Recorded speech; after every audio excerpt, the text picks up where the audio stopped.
స్వాగతం. మనందరికీ తెలుసు, ముఖ్యంగా ఆడపిల్లలు బయటకు వెళ్ళినప్పుడు అది ఒక బట్టల షాప్కి వెళ్ళి బట్టలు కొనుక్కుని చేంజింగ్ రూమ్ లోకి లేదా ట్రయల్ రూమ్ లోకి వెళ్ళి బట్టలు ట్రై చేసినప్పుడు కానీ లేదా ఒక హోటల్ రూమ్ లోకి వెళ్ళి ఉన్నప్పుడు కానీ మనందరం భయపడుతూ ఉంటాం, ఏ మూలన ఏ కెమెరా ఉందో అని. మనందరికీ వాట్సాప్ మెసేజ్లు ఫార్వర్డ్ అవుతూనే ఉంటాయి, ఎక్కడ కెమెరా ఉందో తెలుసుకోవటం ఎలా అని. బట్ చాలాసార్లు అవన్నీ సాధ్యం కాకపోవచ్చు, సాధ్యమైన వాటికి దొరకకపోవచ్చు కూడా. సో ఈ నేపథ్యంలో ఇవాళ బయటికి వెళ్ళక, ఒంటరిగా కూడా వెళ్ళక తప్పని పరిస్థితులు ఆడపిల్లలు ఉన్నప్పుడు వాళ్ళు స్వేచ్ఛగా, స్వాతంత్రంగా, ఒక భద్రమైన ఫీలింగ్ తో ఎక్కడికైనా వెళ్లి రాగలిగే అవకాశాలు చాలా చాలా తగ్గిపోతున్నాయి. సో అందుకోసమే ఎక్కడ పడితే అక్కడ స్పై కెమెరాలు ఎవరు పడితే వాళ్ళు పెట్టడాన్ని ఎలాగైనా ఆపాలి అంటున్నారు కొందరు. సో ప్రధానంగా మనం ఈ రోజు అదే అంశం గురించి మాట్లాడుకోబోతున్నాం. ముఖ్యంగా ఇటువంటి కెమెరాలు విచ్చలవిడిగా దొరకటం వల్ల, 100కి 200కి కూడా ఆన్లైన్ లో దొరకటం వల్ల జరుగుతున్న నష్టాలు ఏంటి, వాటిని ఎలా నియంత్రించాలన్న విషయాలు మనం మాట్లాడుకోబోతున్నాం. అందుకోసం స్టూడియోలో మనతో పాటు ఇద్దరు అతిథులు ఉన్నారు. వరలక్ష్మి గారు నో టు రెడ్ అనే క్యాంపెయిన్ రన్ చేస్తున్నారు. యాంటీ రెడ్ అనే ఒక క్యాంపెయిన్ రన్ చేస్తున్నారు. ముఖ్యంగా ఇటువంటి స్పై కెమెరాలను ఎక్కడ పడితే అక్కడ అమ్మకూడదని. సో హరిరాఘవ్ గారు సైకాలజిస్ట్. సో ఇటువంటి పరిస్థితుల్లో ఆడపిల్లలు ఎటువంటి ట్రామాకి గురవుతారనేది తను మాట్లాడబోతున్నారు. సో వరలక్ష్మి గారు, what exactly is the campaign? అంటే ఇప్పుడు క్యాంపెయినింగ్ అంటే స్పై కెమెరాలు ఎక్కడ పడితే అక్కడ పెట్టడం జరుగుతుందండి. ఎక్కడ పడితే అక్కడ దొరుకుతున్నాయి కూడా. ఎక్కడ పడితే ఓపెన్ మార్కెట్ లో కానీ ఆన్లైన్ లో కానీ ఎక్కడ పడితే అక్కడ విచ్చలవిడిగా దొరికేస్తున్నాయండి. వీటికి ఒక రూల్స్ కానీ రెగ్యులేషన్స్ కానీ ఎలాంటివి నిబంధనలు లేవండి. మేము అడుగుతున్నాం అదే, ఈ క్యాంపెయినింగ్ ఉద్దేశం అదండి. ఎక్కడ పడితే అక్కడ అమ్మద్దు, ఒక రిస్ట్రిక్షన్స్ ప్రకారం అమ్మండి. ఆన్లైన్ లో వచ్చేటప్పటికల్లా www.spycamerasbathroom.com ఇలాంటివి కొన్ని వేల సైట్స్ రన్ అవుతున్నాయండి. ఆ సైట్స్ అలా రన్ అవుతున్నాయి ఇప్పటికి. అంటే బాత్రూమ్ లో ఎక్కడెక్కడ కెమెరాలు, బాత్రూమ్స్ లో ఎక్కడెక్కడ పెడతారు, సోప్ బాక్స్ లోని, స్కూల్లోని, మొత్తం పెన్స్ లోని, బాత్రూమ్స్ ఐటమ్స్ ఏనండి. షాంపూ బాటిల్స్, ఒక అమ్మాయి బొమ్మ వేస్తున్నారండి. ఒక అమ్మాయి బొమ్మ వేసి ఆ ఇంటెన్షన్ చూపిస్తూ అటువైపు షాంపూ బాటిల్, ఇటువైపు డెటాల్ బాటిల్స్, సోప్ బాక్స్, చిన్న స్క్రూ సిస్టమ్ ఉంటుందన్నమాట, సోప్ బాక్స్, ఇలాంటివన్నీ కూడా పెట్టేసేసి ఆన్లైన్ లో చూపిస్తూ ఒక అమ్మాయి బొమ్మ చూపించి ఏదైతే చూడకూడదు, ఏదైతే చేయకూడదు ఆ ఇంటెన్షన్ కూడా చూపించి వాడు మార్కెటింగ్ చేసుకుంటున్నాడు. మార్కెటింగ్ చేసుకుంటూ ఆన్లైన్ లో అమ్మేస్తున్నారు. ఇలాంటి సైట్స్ చాలా రన్ అవుతున్నాయండి. వాటికి నియమ నిబంధనలు ఏమి లేవు. 300 నుంచి 3000 వరకు, అది 30,000 వరకు కూడా వెళ్తూనే ఉందండి. కోటి మార్కెట్ లో కానీ బయట కానీ ఎక్కడ బిడ్స్ కానీ ఎక్కడ పడితే అక్కడ మేము కూడా కొన్ని ఐటమ్స్ తెప్పించామండి. దానికి కూడా బిల్స్ ఉన్నాయండి. నా దగ్గర 50 బిల్స్ వరకు సేకరించాం. అవి కూడా ఇదేంటి ఇలా ఉందేంటి అని కూడా ఎవరో ఒక రూల్స్ కానీ రెగ్యులేషన్స్ ఏమీ లేదు. మీరు ఒక మాట చెప్పారు, స్కూల్లో కూడా పెట్టచ్చు, అంత పెట్టచ్చు. డోర్ స్కూల్ నిజంగా స్కూల్లో కూడా నేను కొన్ని ఐటమ్స్ తీసుకొచ్చాను, మీకు చూపిస్తాను కూడా కావాలంటే. స్కూల్లో కూడా పెట్టచ్చండి. నేను కోటి మార్కెట్ లో కొన్ని ఐటమ్స్ ఆన్లైన్ లో ఆఫ్లైన్ లో పర్చేస్ చేశాను. కొన్ని ఐటమ్స్ తీసుకొచ్చాను. అది డోర్ లో కానీ, స్క్రూల్లో, సోప్ బాక్స్ లో, డెటాల్, అందులేడు ఇందుకు కలవాడని ఎక్కడైనా స్పై పెట్టచ్చు. మనం ఇచ్చే గిఫ్ట్ ఆర్టికల్స్ లో కావచ్చు, వాల్ క్లాక్ లో కావచ్చు, ఎవరైనా సరే ఎక్కడైనా పెట్టచ్చు. అతి చిన్నవి, కంటికి కనిపించినవి. ఈ విషయం తెలియక చాలా మంది మహిళలు ఈ రోజున ఎక్కువ మంది బలైపోతున్నారండి స్పై మిస్యూజ్ వల్ల. అంటే తెలియక, వాళ్ళకి తెలియక ఇలా ఉంది అని తెలియక. ఇప్పుడు అంతకుముందు ఫ్యాబ్ ఇండియాలోని మనకి ఏం జరిగిందండి, స్మృతి ఇరానీ వారి కేసులోని అక్కడ జరిగింది ఇన్సిడెంట్స్ జరిగిందని అవుతేనే కేసు నమోదవుతుంది. కానీ అంతకు ముందు 3 నెలల క్రితమే అక్కడ స్పై పెట్టారని రికార్డులో ఉందండి. అంటే 3 నెలల నుంచి షాపింగ్ మాల్లో ఎన్ని వేల మంది రికార్డు అయి ఉంటారని. మరి వాళ్ళందరూ వచ్చి రికార్డులో ఏదండి పోలీస్ పరిధిలో ఎవరు కంట్రోల్ అయినా అంటే వాళ్ళకి తెలియక, మేము ఇలా ఉన్నాము అనేది తెలీదు. వాళ్ళకు కూడా తెలియదు. అంటే రికార్డ్ అవ్వకుండా ఉండదు కదండి. కొన్ని వేల మంది రికార్డ్ అయిపోయారు కదా. రికార్డ్ అయిపోయిన వీడియోలన్నీ ఎక్కడ అప్లోడ్ అవుతున్నాయి, ఎలా అప్లోడ్ అవుతున్నాయి, ఇప్పుడు వస్తున్న వీడియోలన్నీ ఎక్కడి నుంచి వస్తున్నాయి, దానికి డేటా లేదు. వాళ్ళకి తెలియదు. ఎలా నమోదవుతుందండి? కేసుల్లో కూడా చట్టాల్లో సవరణ రావాలండి. 2013లోని దీన్ని వైరిజం అండి. అంతకుముందు లేదు, నేరమే కాదు. 2013 నుంచే దీన్ని వైరిజం కింద అని చెప్పేసి 354C కడుతున్నారండి. అది పెరిగిపోతుంది. ఆన్లైన్ లో ఆఫ్లైన్ లో కానీ విచ్చలవిడిగా ఎక్కడ పడితే అక్కడ అమ్మేయటం, ఎవరు పడితే వాళ్ళు కొనుక్కోవటం, దాన్ని ఇష్టం వచ్చినట్టు వాడకం పెరిగిపోయి ఎవరు పడితే వాళ్ళు వాడేస్తున్నారు. మేము అది ఒక టెక్నికల్ డీటెయిల్ అండి. ఇప్పుడు ఒక చిన్న, మీరు అంటున్నారు ఒక బటన్ సైజ్ లోనూ స్క్రూ సైజ్ లో ఇక్కడ పెడతారు. బట్ ఎక్కడ రికార్డ్ అవుతుంది, రికార్డింగ్ కంట్రోల్ డివైస్ అంతా దాంట్లోనే ఫిక్స్ చేసేస్తారండి. దానికి అలాంటి ఏం అవసరం లేదు. ఇంకా మొత్తం పెన్లోనే ఫిక్స్ చేస్తారండి. ఫిక్స్ చేసి మొత్తం పెట్టచ్చు, బటన్స్ హోల్స్ లో పెట్టచ్చు, అన్ని కూడా అన్ని అద్దెకున్న ఇళ్లలో కూడా ఓనర్స్ పెట్టేస్తున్నారండి. ఓనర్ ఎలా పెడుతున్నాడంటే అద్దెకున్న ఇళ్లలో కరెంట్ ఎలక్ట్రిషియన్ వైర్ లోనే లాగిన్ చేసి పెట్టేస్తే బెడ్రూమ్ కి బాత్రూమ్ లింక్ ఇచ్చి వాడు ఇంట్లోంచి చూసుకుంటున్నాడండి. అలాంటి ఇన్సిడెంట్స్ మన హైదరాబాద్ పాత బస్తీలో జరిగింది. ఆ ఇన్సిడెంట్స్ జరిగింది. అది ఆల్రెడీ కేసు నమోదు చేశారు. దాని తర్వాత కూడా అలాగే సేమ్ 4 కేసులు నమోదైనాయండి. ఎలా తెలిసింది అసలు? ఇప్పుడు ఓనర్ పెట్టి అదేనండి, ఆ కేసు నమోదైన ఒక కేసు మనకి ఏదో ఒకటి జరిగితేనే కేసు, ఎవరో ఒకరు దాన్ని చూస్తేనే నమోదైంది ఆ కేసు. వాడు ఇంకెవరితో షేర్ చేసుకుంటే తప్ప తెలీదు. అలాంటిది ఆ అమ్మాయి అక్కడ తర్వాత 3 నెలల తర్వాత వాళ్ళు చూసుకుంటే అద్దెకున్న ఇంట్లో అది దొరికిందండి. వాళ్ళ కేసు కూడా మన పాత బస్తీలో నమోదైంది. దాని తర్వాత కూడా 4 కేసులు నమోదైనాయండి. అలా రెంటెడ్ హౌసెస్ లోని అనంతపురంలో చూసారు కదా, కళ్యాణ మండపంలో జరిగిందండి. అనంతపురం కళ్యాణ మండపంలో కొన్ని వందల మందిని బాత్రూమ్ లోని కెమెరా పెట్టి రికార్డ్ చేస్తారు. అది మనకి రికార్డ్ లో ఉంది. మరి అమ్మాయిలన్నీ పరిస్థితి ఏంటంటే అన్ని వందల మంది వచ్చి కంప్లైంట్ రిజిస్టర్ అయ్యిందండి. చేస్తారా? వాళ్ళకి తెలియదు కదా రికార్డ్ ఎక్కడుందండి. ఆ రికార్డ్ అయిన వాళ్ళంతా మరి అందులో ఉన్న వాళ్ళందరూ ఎవరైనా బాధ్యతలు. ఇలాగ రోజు రోజుకి పెరిగిపోతుందండి దీని నుంచి అన్ని కూడా. బాత్రూమ్స్ ఎక్స్రే ల్యాబ్స్ లోని బెంగళూరులో జరిగిందండి. ఒక ఫ్యామిలీ హనీమూన్ కి వెళ్ళారు బెంగళూరు హోటల్ రూమ్ లో జరిగింది. వాళ్ళు స్పై చేశారు. 2వ రోజే జరిగింది. నెట్ లో పెట్టేసరికి వాళ్ళిద్దరు సూసైడ్ చేసుకొని చనిపోయారండి. ఇలా పెరిగిపోతూనే ఉన్నాయండి రోజు రోజుకి. ఏదో నమోదైన మనం ఎన్నో అయిపోగా ఎవరో ఒకరు వచ్చి అక్కడ ఇన్సిడెంట్స్ మీద బయటకు వస్తేనే తప్ప లేకపోతే ఎవరికీ తెలియట్లేదండి. వినిప్రియ కేసులో కూడా అప్పుడు మార్పిడి కేసులో వచ్చి తను సూసైడ్ లెటర్ లో కూడా రాసింది, నేను ఎలాంటి తప్పు చేయలేదు అని. కానీ ఆ వినిప్రియ రాసిన లెటర్ చూసిన తర్వాత ఆ కేసు బయటకు వచ్చింది కానీ లేకపోతే ఎవరికి తెలియదు కదండి. అది కూడాను అంటే మార్పిడి జరిగి వినిప్రియ ఇలా ఉంటేనే సూసైడ్ చేసుకుంటే తనకు తెలియకుండా తన వీడియో నెట్ లో ఉంది, బయట ఎక్కడ ఉంది అంటే మరి ఎలాంటి ప్రమాదాలు జరుగుతాయండి. ఇప్పుడున్న మా వీడియోలు మాకు తెలియకుండా నెట్ లో ఉన్నాయంటే అది ఎవరిదిందో ఎక్కడుందో తెలియదు. ఈ వ్యాపారవేత్తలు కూడా ఇప్పుడు షోరూమ్స్ లో కావచ్చు, షాపింగ్ మాల్స్ లో కావచ్చు, ఎక్స్రే ల్యాబ్స్ లో కావచ్చు, ట్రైన్ ఏసీ కోచ్ల్లో కావచ్చు, ఎక్కడైనా థియేటర్ లో కావచ్చు, షాపింగ్ మాల్స్ లో కావచ్చు, ప్రతి ఒక్కరు వ్యాపారవేత్తలు జాగ్రత్తలు తీసుకోవాలండి. మా దగ్గరకు వచ్చే కస్టమర్లు నమ్మి మా దగ్గరకు వస్తున్నారు కాబట్టి సోషల్ రెస్పాన్సిబిలిటీ అనేది వాళ్ళకు ఉండాలండి. వాళ్ళు జాగ్రత్తలు తీసుకోవాలి దీని మీద. వాళ్ళు ఎలాంటి జాగ్రత్తలు తీసుకోకుండా హోటల్ రూమ్స్ వాళ్ళు, ఇలా కళ్యాణ మండపాల వాళ్ళు, షోరూమ్స్, షాపింగ్ మాల్స్ ఇవన్నీ ఎక్కడ పడితే అక్కడ అమ్మేస్తూ ఉంటే వాళ్ళకి సంబంధం లేదు అంటే దీనికి సరిపోదు కదండి. వాళ్ళు కూడా బాధ్యత తీసుకోవాలి. వాళ్ళు నమ్మి మనం షాపింగ్ కి, షోరూమ్ కి, థియేటర్కి అన్నిటికి వెళ్తున్నాం. మనం వెళ్ళినప్పుడు వాళ్ళు కూడా రెస్పాన్సిబిలిటీ తీసుకోవాలి కదండి. ఇప్పుడు నేనేంటంటే వాళ్ళ రెస్పాన్సిబిలిటీ తీసుకోవట్లేదు. ఎవరు ఎక్కడ పడితే అక్కడ వాళ్ళు ఓపెన్ మార్కెట్ లో దొరుకుతుంది, బయట దొరుకుతున్నాయి. ఒక ప్రాపర్ వేలో అమ్మండి. దానికి అలాగా రూల్స్ రెగ్యులేషన్స్ ఉన్నాయి. డ్రగ్స్ కి లైసెన్స్ ఉంది.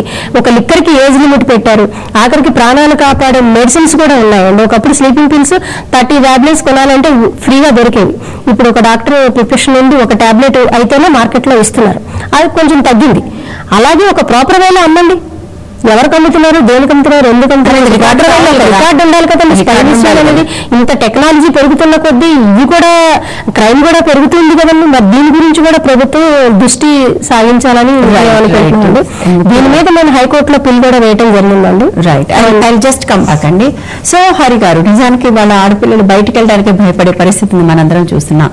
ఇప్పుడు ఇంట్లో ఉంటే కూడా అంటే ఒక క్లోజ్ డోర్స్ లో కూడా మనం ఒక స్వేచ్ఛగా క్యాంపెయిన్ లో చూశాను, don't rob women from their joy and peace అని. అంటే వాళ్ళ ఆనందాన్ని, వాళ్ళ మనశ్శాంతిని కూడా హరించి వేసే ఇట్లాంటి సంఘటనలు. ఆల్రెడీ ఒక పారనాయిడ్ లైఫ్ లీడ్ చేస్తున్నారు ఆడపిల్లలందరూ. రోడ్డు మీదకి వెళ్తే కొంచెం చీకటి పడితే ఏం జరుగుతుందనే ఒక భయం, అంటే స్వేచ్ఛగా నడవలేని ఒక పరిస్థితి, ఒక పారనాయిడ్ లైఫ్ ఆల్రెడీ సెట్ అయింది దేశంలో. పెద్దవాళ్ళ చిన్నవాళ్ళ లేకుండా. I think this is growing more and more. What kind of impact it will have on women? ఇక్కడ ఒక 2 కేసెస్ చెప్తాను నా దృష్టికి వచ్చినటువంటిది. 2007లో విగానంలే కాలేజ్ అని ఒక fashion designing college, UK based college ఉండేది. అక్కడ నేను టీచ్ చేసేవాడిని. గౌహతి నుంచి వచ్చిన అమ్మాయి అక్కడ చదువుకుంటే తనకి మోడలింగ్ చేయడం చాలా ఇంట్రెస్ట్ అనమాట. తన ఫిజికల్ని చక్కగా మెయింటైన్ చేసుకుంటుంది, చదువు కంప్లీట్ చేసి వెళ్ళిపోయిన 5 years తర్వాత ఆమె ఫాదర్ గ్జాసిప్స్ అనేటువంటి ఎక్స్తో స్టార్ట్ అయిందన్నమాట.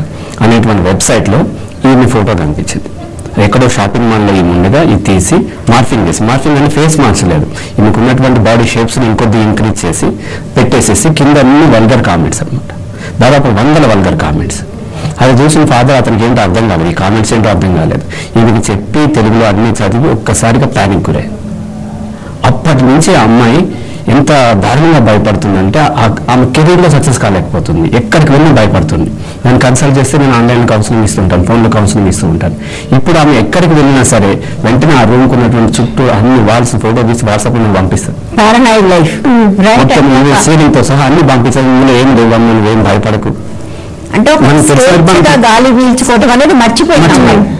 సో దాంతో ఆమె మోడల్ కాలేకపోయింది, తన లైఫ్ కూడా భయపడుతుంది. ఇదొక కేసు. ఇంకో కేసు హైదరాబాద్లో తార్నాక్లో ఉన్నటువంటి ఒక లేడీ చార్టెడ్ అకౌంటెంట్. ఆమె ఏం ఫీల్ అవుతుంది అని అంటే ఎవరో నా సీక్రెట్స్ అన్ని తీసేసుకుంటున్నారు, ఎక్కడో ఏవో కెమెరాలో లేకపోతే ఏవో డివైజెస్ పెట్టి మొత్తం రికార్డ్ చేసుకుని నా సీక్రెట్స్ అన్ని తీసుకెళ్ళిపోయి వేరే ఆపోజిట్ పార్టీకి ఇచ్చేస్తున్నారు. మరి అది నిజంగా ఉందా లేదా అనేది ఇంకా మనకు కన్ఫర్మ్ కాలేదు. కానీ మాత్రం ఆ భయంతో ఏ పని చేయాలన్నా సరే కష్టమవుతుంది. సో ఈ విధంగా మనుషులకి మానసికమైనటువంటి దీన్ని చూపిస్తూ ఉంటుంది. అయితే టెక్నాలజీకి రెండు వైపులా పదం ఉంటుంది, కత్తికి రెండు వైపులా పదం ఉన్నట్టు. సో ఒకవైపు మనం ఉపయోగించుకుంటే వేరే దాన్ని దేన్ని కట్ చేయాలనుకున్నట్టే సరిగ్గా ఉపయోగించకపోతే అవతల వైపు ఉన్న పదం వచ్చి మన ముక్కు కట్ చేసేస్తుంది. సో టెక్నాలజీ ఏది యూజ్ చేసినా సరే దాని మీద సరైనటువంటి మానిటరింగ్ కంట్రోల్ ఉండాల్సినటువంటి అవసరం ఉంటుంది. నెక్స్ట్ స్పై కెమెరాస్ అంటే not only secret cameras, even CC కెమెరాలు లేకపోతే మొబైల్ కెమెరాలు, ఏవైతే కెమెరాలు మన అంగీకారం లేకుండా మనల్ని షూట్ చేస్తున్నాయో, ఇక్కడ మన కెమెరాల ముందు మనం కూర్చొని మాట్లాడుతుంటే మన అంగీకారంతో కమ్యూనికేట్ చేయాలని చేస్తున్నాం. అలా కాకుండా మన అంగీకారం లేకుండా మనల్ని షూట్ చేసేది ఏదైనా సరే స్పై కెమెరా. మనకి ఇష్టం లేదు, ఒక్కొక్కసారి మనకి ఇన్ఫర్మేషన్ ఉండదు, ఒకసారి ఇన్ఫర్మేషన్ ఉంటుంది, కానీ దానికి ఆ షూటింగ్కి మనకి సంబంధం ఉంది. నేనేదో నా పని చేసుకుంటూ ఉంటాను, నన్ను మానిటర్ చేస్తుంటుంది కెమెరా. నేను అకౌంట్స్ రాసుకుంటాను, ఒక అకౌంట్స్ రాసుకుంటాను, ఇంకోలో బొమ్మలు తీసుకుంటాను, వీళ్ళు మానిటర్ చేస్తూ ఉంటుంది. ఇటువంటి సందర్భంలో వాళ్ళకి విపరీతమైనటువంటి మానసికమైనటువంటి సమస్యలు వచ్చే అవకాశం ఉంది. మొదటిది ఏంటంటే ఈ ఆఫీసెస్లో, నెక్స్ట్ వచ్చేసి ఫ్యాక్టరీస్, వర్క్ ప్లేస్లో వచ్చేసేటువంటి ఈ మానిటరింగ్ ఏదైతే ఉందో దీనివల్ల ఫస్ట్ అక్కడ ఎవరైతే అబ్జర్వ్ చేయబడుతున్నారో వాళ్ళకి తొందరగా బ్యాక్ పెయిన్ వస్తుంది. స్పై కెమెరాకి లేకపోతే సీసీ కెమెరాకి బ్యాక్ పెయిన్కి సంబంధం ఏంటి? ఏదైతే మనం మామూలుగా ఉన్నప్పుడు మన బిహేవియర్ వేరే ఉంటుంది, కెమెరా ముందు వచ్చేసరికి మన బిహేవియర్లో ఆర్టిఫిషియల్ బిహేవియర్ కొంతవరకు వస్తుంది. పర్టికులర్గా మనకి ఆర్గనైజేషన్స్ ఏం చేస్తుంటే పర్సనాలిటీ డెవలప్మెంట్ ట్రైనర్స్ని తీసుకొచ్చి పాజిటివ్ ఇమేజ్ కోసం రకరకాల పోస్టర్స్ చెప్తుంటుంది, ఇలా ఉండాలి అలా ఉండాలి. వీళ్ళు ఫ్రీగా కూర్చోలేక వాళ్ళు చెప్పిన విధానంగా కూర్చొని కదలకుండా చక్కగా ఒక రోబోట్ లాగా పనిచేయాల్సి ఉంటుంది. ఈ విధంగా పనిచేస్తున్నప్పుడు వాళ్ళ మీద విపరీతమైన ఫిజికల్గా కూడా స్ట్రెస్ ఏర్పడుతుంది, బ్యాక్ పెయిన్ వస్తుంది. నెక్స్ట్ వాళ్ళకి విపరీతమైన స్ట్రెస్ వస్తుంది, యాంగ్జైటీ పెరుగుతుంది, పెర్ఫార్మెన్స్ సరిగ్గా చేయలేకపోతారు, చేతులు వణుకుతాయి, చెమటలు పడతాయి, గొంతు తడారిపోతూ ఉంటుంది. ఇటువంటివన్నీ వాళ్ళ మీద ఇంపాక్ట్ ఉంటుంది. ఇన్నోవేటివ్గా వర్క్ చేసేటువంటి విధానం అస్సలు రాదనమాట. ఇవన్నీ కూడా ఒక 8 hours ప్రతిరోజు 8 hours కెమెరాల ముందు పనిచేసినటువంటి వాళ్ళు దాదాపు వితిన్ 4-5 years వాళ్ళకి తొందరగా ముసలి వాళ్ళు అయిపోయేటువంటి అవకాశం ఉంటుంది. సో బేసిక్ గా ఒక వర్క్ ఎన్విరాన్మెంట్ కెమెరాలను ఇలా ఉంటే ఈ పరిస్థితి అయితే విమెన్ ని సీక్రెట్ గా షూట్ చేసినప్పుడు I think the impact is much higher and intense. చాలా మానసికమైన, చాలా అంటే వాళ్ళ మీద విపరీతమైన ఒత్తిడి క్రియేట్ అవుతుంది. ఎందుకంటే సమాజంలో స్త్రీ మీద చాలా ప్రెషర్ ఉంటుంది, ఎందుకు ఆమెకు ఉన్నటువంటి వల్నరబిలిటీ వల్ల. సో ఈమె ఎక్కడో తను వచ్చేసేసి ఎక్కడో ఒక అవసరం కొద్దీ ఎక్కడికో షాప్కో ఎక్కడికో వెళ్తున్నప్పుడు ఎవరో వచ్చి ఒక అబ్బాయి ఏదో మాట్లాడినప్పుడు రికార్డ్ అయినటువంటి విజువల్ ఎప్పుడో తన హస్బెండ్కో ఎక్కడో తన నిరంతరం అనుమానించే హస్బెండ్ కంటపడింది అనుకోండి, అక్కడ ఏం మాట్లాడిందో తెలియదు, ఏ అవసరంతో మాట్లాడిందో తెలియదు. ఈ హస్బెండ్ ఆమెను అడగకుండా అనుమానం పెంచుకుంటాడు, అనుమానం పెంచుకుని ఆ వ్యూలోనే ఆమెను చూడటం మొదలుపెట్టాడు. ఈ విధంగా చూసేసరికి ఏమవుతుందంటే లేని పని ఉన్నాయి లేని అన్ని కూడా తను ఊహించుకుని ఆ తర్వాత వాళ్ళ మధ్య కాన్ఫ్లిక్ట్ స్టార్ట్ అవుతుంది. ఈ విధంగా ఫ్యామిలీలో కాన్ఫ్లిక్ట్స్ తోని బ్రేక్ అయ్యేటువంటి అవకాశాలు ఉంటాయి. బేసికల్లీ అసలు ఎవరికి కూడా మన అంగీకారం లేకుండా మనని షూట్ చేసే అధికారం లేదు. I think they should be that privacy policy. Now I think there is a case in Supreme Court regarding privacy, but this point is not included in that. Maybe you should implead, ఎందుకంటే మీరు already హైకోర్టులో పిల్లేశారు కాబట్టి. నిజానికి నా supreme కోర్టులో privacy policy ఎలా ఉండాలి ఇండియాలో అనే దాని మీద కేసు నడుస్తుంది ఆధార్కి సంబంధించి. అంటే అసలు ఆధార్ అనేది ప్రైవసీకి సంబంధించింది, ఎక్కడ పడితే అక్కడ ఎందుకు ఇవ్వాలి అనేది నా విషయం. పీపుల్ ఆర్ దానికి సంబంధించి చాలా ప్రైవసీకి సంబంధించి డిస్కస్ చేస్తున్నారు. Maybe should add this, implead అయ్యి దీన్ని కూడా తీసుకోవాలి, because this comes under privacy, right? Yeah. So మీరు పిల్లేసి అంటున్నారు, మేబీ ఇంప్లీడ్ అయితే రేపు సుప్రీం కోర్టులో అవ్వచ్చు. But what can be done? How to go about that? ఎట్లా, హౌ టు స్టాప్ దిస్? అంటే ఇప్పుడు ఆన్లైన్లో కానీ ఆఫ్లైన్లో కానీ ఒక అమ్మాయి వీడియోని తనకి అభ్యంతరకరమైన ఫోటో కానీ వీడియో కానీ తీయటం కానీ షేర్ చేయటం కానీ ఒక కఠినమైన చట్టంగా పరిగణలోకి తీసుకోవాలండి. అలా అయితేనే ఇంప్లిమెంటేషన్ లోకి వస్తుంది. అంటే చట్టం ఉందండి, బట్ దొరకరు. మీరు ఇప్పుడు తను ఒక చెప్పారు ఒక సైట్, ఆ సైట్ ఎక్కడ మీకు వేరే దేశాల నుంచి హోస్ట్ అవుతుంటాయి, మీరు వాళ్ళని ఏం చేయలేరు. మీ ఫోటో ఉంటుంది. అండ్ నాకు తెలిసిన ఒక ఫ్రెండ్ ఎలా ఉంటే వీళ్ళు ఎన్ని లెటర్స్ రాసినా ఏం చేసినా వాళ్ళు ఎప్పుడు తీయలేరు, ఆ ఫోటో అలాగే ఉంది ఏళ్ల తరబడి. And every time she looks at it and she gets panic. అంటే డబ్బుల కోసం పనిచేసే సైట్స్ కూడా కొన్ని ఉన్నాయండి. ఇప్పుడు ఇలాంటివి అమ్మాయిల్ని టార్గెట్ చేసి అమ్మాయిల్ని వాట్సాప్ లో వీడియోలు తీసి పెట్టడం, సైట్స్ లో పెట్టడం, ఇవన్నీ ఎంతవరకు కరెక్ట్ అండి? అది ఆన్లైన్ లో వచ్చేస్తున్నాయని చెప్పి దాన్ని ఆపలేం కదా. www.spycameras bathrooms అని ఒక బాత్రూమ్ స్పై కెమెరాలు అమ్మాయిలు పెట్టేసి అమ్మే అంత డెవలప్మెంట్ అయితే అది అవసరం లేదు కదండి. అలాంటివి అవసరం లేదు కదా. ఎంతవరకు అవసరమో అంతవరకు ప్రాపర్ వేలో అమ్మమంటున్నాం బయటగా. వరలక్ష్మి గారు, ఇప్పుడు అది మీ డిమాండ్, ఆల్రెడీ ఆ పని జరుగుతుంది. బట్ జస్ట్ ఇంపాసిబుల్, మనకున్న ఎక్స్పీరియన్స్ ప్రకారం ఎవరైనా పని చేస్తుంటే వాళ్ళని మనం ఆపలేకపోతున్నాం. సో వాట్ టు డూ అంటే పెరిగిపోతున్నాయండి, ప్రతిరోజు ఇంకా పెరిగిపోతున్నాయి. అందుకనే మహిళలకు అవగాహన కల్పిస్తున్నామండి వీటి మీద. ఎక్కడున్నప్పుడు ఇప్పుడు షాపింగ్ మాల్స్ కానీ షోరూమ్స్ కానీ ఎవరైనా సరే వ్యాపారవేత్తలు వాళ్ళు జాగ్రత్తలు తీసుకోవాలి వాళ్ళ దగ్గరకు వచ్చేవాళ్ళు. ఈ మహిళలు కూడా బయటకు వెళ్ళేటప్పుడు జాగ్రత్తలు వహించాలి. ఇప్పటి వరకు షోరూమ్స్ లోని బయట ఎక్కడెక్కడ జరుగుతున్నాయని అనుకుంటున్నారు కానీ ఫస్ట్ మన ఇంట్లోనే సేఫ్టీ లేదు. అంటే వాళ్ళ ఇంట్లోనే ఉన్న వీడియోనే ఈ రోజు ఎక్కువగా కనిపిస్తున్నాయి. నేను అన్ని చూశాను. వాళ్ళ ఇంట్లో ఉన్న వీడియోలే కనీసం వాళ్ళకి ఏజ్ కూడా లిమిట్ లేదండి. ఒక 40 సంవత్సరాలు 50 సంవత్సరాలు 60 సంవత్సరాలతో కూడా పని లేదు. ఒక 55 సంవత్సరాలు అమ్మాయిలు లేవలేని పరిస్థితుల్లో వీడియో తీసి నెట్లో పెట్టి గ్రాని 55 సంవత్సరాలు అని చెప్పి పెడుతున్నారండి. పెడితే దానికి కొన్ని లక్షలు వ్యూస్ వస్తున్నాయి ఈ రోజు. పర్వర్ట్ పీపుల్ పెరిగిపోయారు. అది మీరు అది అర్థం చేసుకోవాలి. ఇళ్ళల్లో ఉన్న వీడియోలు ఇంట్లో ఉన్నవి ఎలా వస్తాయి బయటికి? ఇంట్లోనే సేఫ్టీ లేకపోతే రీసెంట్ గా ఈ మధ్య 1 month బ్యాక్ కూడా మనకు ఒక కేసు హైదరాబాద్ లో జరిగిందండి. తన హస్బెండే మంచిగా ఉండేటప్పుడు ఆ అమ్మాయితో వీడియో తీసుకొని ఆ అమ్మాయితో సఖ్యత లేనప్పుడు కోర్టుకు వెళ్ళినప్పుడు దాన్ని వీడియో బయట పెట్టి దాన్ని అందరినీ బ్లాక్ మెయిల్ చేసి ఇలాగ ఏదో బయటకు వస్తేనే తప్ప మీకు ఎలాగ తెలుస్తుంది? తనకు తెలియకుండా వీడియోలు అప్లోడ్ అవుతున్నాయి, తన తెలియకుండానే అన్ని జరిగిపోతూ ఉన్నాయి. తన ప్రేమ ఎక్కడుంది? ఫ్రాంక్లీ స్పీకింగ్ మీది నాది కూడా అదే నేను అంటున్నాను. ఎక్కడుందో తెలియనప్పుడు ఏముందో ఎక్కడుందో తెలియదు కదా. ఇప్పుడు వరకు జరిగిపోయింది. దాన్ని ఎలాగ ఇంతమంది వేల మంది సఫర్ అవుతున్నారు, చెప్పుకోలేకపోతున్నారు, మా వీడియో ఉందనుకుంటున్నారు, బయటకు రాలేకపోతున్నారు. ఇలా ఎన్నో ప్రాబ్లమ్స్ లో ఉన్నారు. అందుకనే మేము ఈ యాంటీ రెడ్ ఇండియా అని ఒక యాంటీ రెడ్ చేస్తున్న సూచనలు ఏంటి? ఒకటి they should be some licensing, ఇవి అమ్మటానికి ఉండాలి. ఒక ప్రాపర్ వేలో అమ్మమంటున్నారు. దేనికి అమ్ముతున్నారు, ఎందుకు అమ్ముతున్నారు, ఆన్లైన్ లో కానీ ఆఫ్లైన్ లో కానీ ఒక ప్రాపర్ వేలో అమ్మాలి. ఎక్కడైనా స్పై మిస్యూజ్ అయితే ఒక అమ్మాయిని ఫోటో కానీ వీడియో కానీ తీసి ఎక్కడైనా షేర్ చేయడం కానీ ఎక్కడైనా చేయడం జరిగితే దాన్ని కఠినమైన చట్టంగా తీసుకురావాలని. 354 సరిపోవట్లేదు మేడం, బెయిల్ మీద బయటకు వచ్చేస్తున్నారు. స్మృతి ఇరానీ గారి కేసులోనే వెంటనే 2వ రోజు 5,000 రూపాయలు ఇచ్చి బెయిల్ మీద బయటకు వస్తారు. ఇప్పుడు అది 354C నడుస్తుంది వైరిజం కింద. ఆ చట్టం సరిపోవడం లేదు, భయం లేదు. 5,000 రూపాయలు పెట్టి ఎవరైనా బయటకు వచ్చేస్తున్నారు. ఇప్పుడు 1000 మంది ఉన్న మహిళల్ని ఒక కళ్యాణ మండపంలో షూట్ చేసేసి ఒకరిని నమోదు చేస్తారు, కానీ 1000 మంది మహిళలు రికార్డ్ అయిపోతున్నారు కదండి. అది ఏ మాత్రం చట్టం మరి వాళ్ళందరూ వచ్చి వాళ్ళకి తెలియదు కదా, వాళ్ళు వచ్చి కంప్లైంట్ రికార్డ్ ఎలా వస్తుంది? రికార్డ్ రాదు కదండి. అందుకనే దీన్ని చట్టాల్లో సవరణ రావాలి అని మేము అడుగుతున్నాం. ఎక్కడైనా స్పై మిస్యూజ్ అయితే దాన్ని కఠినమైన చట్టంగా పరిగణలోకి తీసుకోవాలి దీన్ని. అలా అయితేనే ఒక భయం అనేది ఉంటుంది. దీన్ని ఎక్కడ మార్కెట్ లో దొరకకుండా చెయ్యాలి. వ్యాపారస్తుల్లో కూడా మార్పులు రావాలండి. అందరూ వాళ్ళ దగ్గరికి వచ్చే వాళ్ళందరూ కూడా జాగ్రత్తలు తీసుకోవాలండి. అలా అయితేనే దీనికి ఒక కొంచెం మనం తగ్గించగలుగుతాం క్రైమ్ ని. ప్రతి ఒక్కరూ జాగ్రత్త తీసుకోవాలి. సోషల్ రెస్పాన్సిబిలిటీ అండి. మన భారతదేశంలోని మన ఇండియన్ కల్చర్ ప్రకారంగా మనం ప్రాణానికంటే కూడా మానానికే విలువిస్తామండి. అలాంటి విలువైన మన భారతదేశంలోని ఇలాంటివి జరుగుతూ ఉన్నప్పుడు వాటిని తగ్గించడానికి ప్రయత్నించాలి కదండి. ప్రపంచంలో ఎక్కడైనా కూడా nobody has any right to including my privacy. ఈ ప్రపంచంలో ఎవరు ఒప్పుకోరు. మన భారతదేశం నుంచి గొప్ప ఒప్పుకోవాల్సిన పర్లేదు. ఏ దేశంలోనూ ఎవరు ఒప్పుకోరు అన్లెస్ వేరే చోటు ఇంకా నయం. అంత కన్సెంట్ లేకుండా మన దగ్గర సార్ చెప్పినట్టుగా ఎక్కడ పడితే అక్కడ ఫోటోలు తీసేసి వీడియోలు తీసేసి వాడేస్తూ ఉంటారు. So which is fundamentally wrong, fundamentally anti human and anti human rights. Right, thank you so much Varalakshmi గారు. ఒక మంచి క్యాంపెయిన్ స్టార్ట్ చేసినందుకు మీ పిల్లలు సక్సెస్ అవ్వాలని, మీరు అన్నట్టుగా కఠినమైన చట్టాలు రావాలని, అన్నిటికీ మించి ఈ ప్రభుత్వాలు ఏవైతే ఉన్నాయో వాళ్ళు విదేశాల నుంచి ఈ దేశంలో బీమవుతున్న వెబ్సైట్స్ మీద నియంత్రణ పక్కన చైనా ఉంది, చూసి బుద్ధి తెచ్చుకోవచ్చు. ఎలా చేయొచ్చు వాళ్ళు చెప్తారు. అడిగితే చేయాలనే చిత్తశుద్ధి ఉంటే పక్కనే ఉన్న చైనా చెప్తుంది ఎలా చేయాలో.